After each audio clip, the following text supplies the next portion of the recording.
এবার ভারতের বিরুদ্ধে রাস্তায় নেমেছে পাকিস্তানের হিন্দু ধর্মাবলম্বীরা। পেহেলগাম হামলায় পাকিস্তান জড়িত এমন ভিত্তিহীন অভিযোগের প্রতিবাদে বিক্ষোভ করে হিন্দু সম্প্রদায়ের সদস্যরা।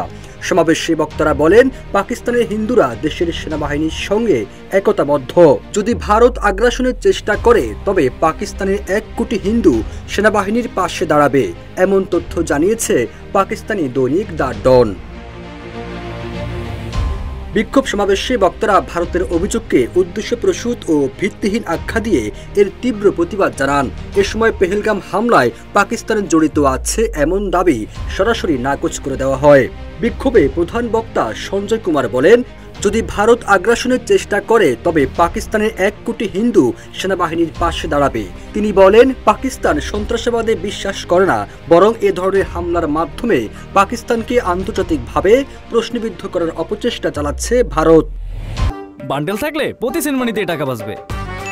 বিকাশ সেনমানি বান্ডেল কিনে জিতুন প্রতি লেনদেনে। বিক্ষোভে অংশ নেওয়া নারী নেত্রীরা ভারতের সিন্ধু পানি চুক্তি স্থগিতের সিদ্ধান্তেরও সমালোচনা করেন। তারা বলেন, আন্তর্জাতিক চুক্তি লঙ্ঘন করে পানি সরবরাহ বন্ধ করাও এক ধরনের আগ্রাসন। এই সিদ্ধান্ত মানবাধিকার লঙ্ঘন বলেও উল্লেখ করেন বক্তারা। পেহেলগামের হামলার পর ভারত একাধিক কঠোর পদক্ষেপ নেয় পাকিস্তানের বিরুদ্ধে। এর মধ্যে রয়েছে সিন্ধু পানি চুক্তি স্থগিত, সীমান্ত বন্ধ এবং কূটনৈতিক সম্পর্ক হ্রাস করা। ভারতের এই পদক্ষেপের পাল্টা জবাবে পাকিস্তান ভারতীয় বিমানের জন্য আকাশপথ বন্ধ করে দেয় এবং তৃতীয় দেশের মাধ্যমে যে কোনো বাণিজ্যিক কার্যক্রমও স্থগিত করে। 2021 সালের ফেব্রুয়ারিতে দুদেশের ডিজিএমওরা 2003 সালে যুদ্ধবিরতি চুক্তি মেনে চলার সিদ্ধান্ত নিলেও সাম্প্রতিক উত্তেজনা সেই চুক্তিকে কার্যত অকেজো করে দিয়েছে।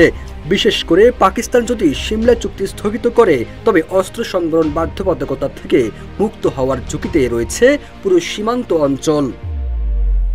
Firoz Alam, news desk, Ittefaq.